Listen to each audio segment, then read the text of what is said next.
Shire.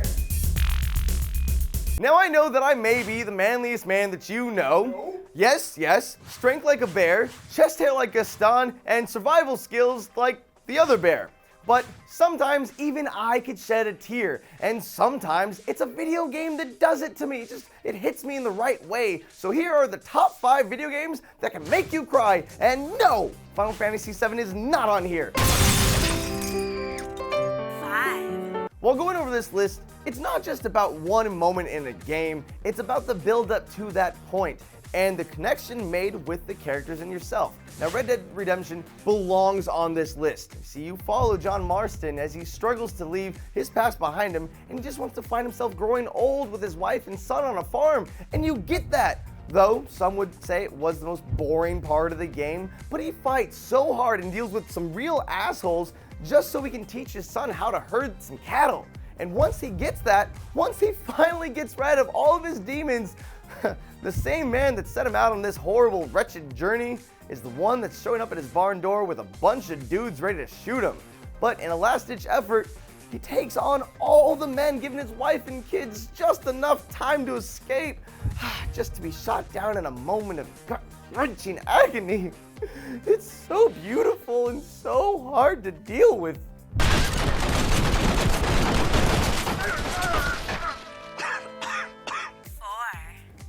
By the concept alone, you may not expect Gears of War to be on this list. Over the top manliness of men killing hordes of enemies with ridiculous guns, but it is on this list. Now, yes, Phoenix is marketed to be the lead of this game, but my heart goes on to the partner, Dom. Fueled from the get-go, just trying to find and rescue his wife, he finally finds her in the second game, and after a beautiful moment of them reuniting and come together, you realize it's not nearly as beautiful as you think.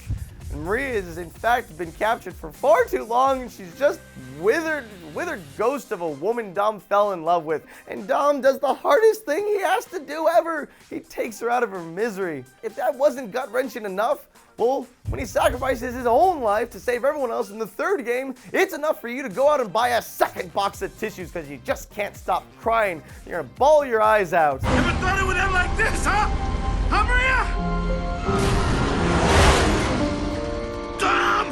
No! I still haven't seen the last of my tears from playing The Last of Us.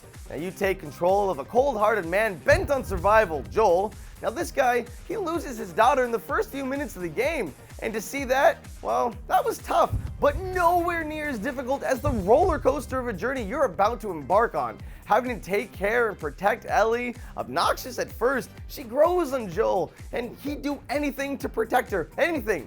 Fast forward to the end where Joel decides the needs of one outweigh the needs of the many and save her from being experimented on. Now, this game really just takes you to places your heartstrings were not ready to be tugged on. It's exhausting, and we love it for it. Thank you. Wait! Let me go. Please. You just come after her. 2. Moving up on this list is not getting any easier. We gotta talk about Mass Effect here. Oh dear God, Mass Effect 3, too many tears. Now whether it be from the ending or the fact that everybody is dying in this game, no one is safe. Watching the events of this game unfold was like playing Russian roulette with your favorite squad mates. Talion committing suicide, Morden's noble end trying to fix all of his wrongs, or the inevitable death of Thane that you think he might just survive and kick some major ass, but nope, he dies too. True story, I could not help the tears just falling down from my face when Morden starts to sing the song about being a Solarian from ME2. It was too much.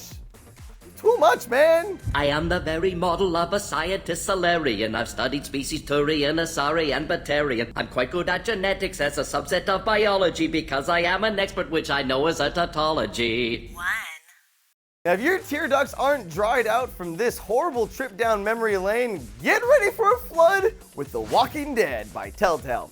Now, gameplay-wise, no, there isn't much here. It's a point-and-click game with little action. But the bond that you develop between Lee and Clementine, it's just too strong. Now, from finding her first scared and alone, to cutting her hair, to helping find her parents, to the very last moments of the game where you're dying in front of her. You were literally dying in front of her, and you're saying goodbye, and you're telling her how to be safe. How could you not cry your damn eyes out? I bawled and I bawled and I bawled like a little girl. The tone of the game is just so perfect. It's a tear-making machine, man. And if any of you sit through this game with dry eyes, you are more dead on the inside than the zombies in this game. How could you?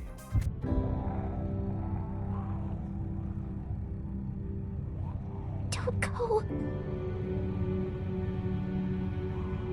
I'm out. I'm done. There you have it. This was way too much emotion for me for one day. But maybe I missed a few games here. You let me know what games made you cry out and need an extra box of tissues because they just kept falling from your eye holes. Hit me up on Twitter. Let me know what games made you cry at the Jovenshire. And guys, thank you so much for watching. And of course, till the next time, I'll see you later. Man, this top 5 went into a deep, dark, and scary place. If you need to be uplifted with some laughter and smiles, click here for our top 5 funniest moments of Smosh games. Also, Destiny is out, and let's be honest, someone needs to be honest about it. So we made a honest video game trailer for it. Well, click here to watch it. There you go. See you later, guys.